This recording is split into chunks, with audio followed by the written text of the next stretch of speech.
Question 2. Ultrasound waves can be used to locate a crack in a long underground pipe. An ultrasound transducer transmits and detects ultrasound waves. An engineer attaches a transducer to the exposed end of a steel pipe, which then goes underground. Part A. A pulse of ultrasound waves travels along the pipe wall. Explain what happens when the pulse reaches a crack in the pipe. Okay, so when the pulse hits the crack in the pipe, it's going to be reflected. That can then be detected by a detector or a transducer. So that gives us our answer. So the pulse is reflected is 1 mark, and the second mark is saying it's detected by a transducer, or we can say the detector there. That gives us 2 marks available for this question. Part B. Figure 1 shows the display on the engineer's monitor connected to the transducer. You can see figure 1 there. Determine the distance from the transducer to the crack in the pipe. We're told that the speed of sound in steel equals 6.0 kilometers per second, and we're asked to give our answer in meters. So the first thing that jumps out about this question is the fact that we've got some different units, haven't we?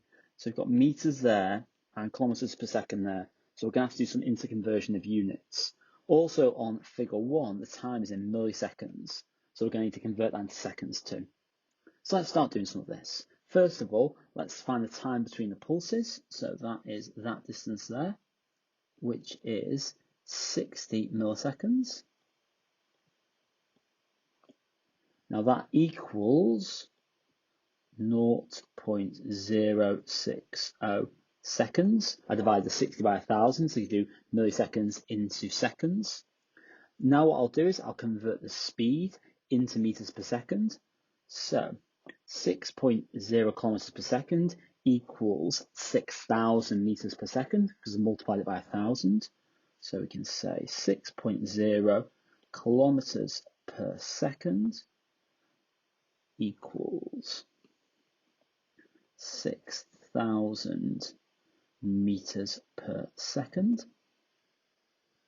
Now what I need to do is work out a distance. So I apply my formula. So distance equals speed by time.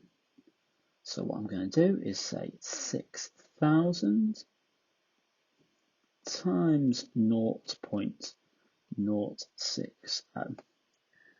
But what I'm also going to do here is divide it by 2. Now, the reason for that is that time, that 60 milliseconds, represents the time for the ultrasound pulse to get to the crack and then come back again.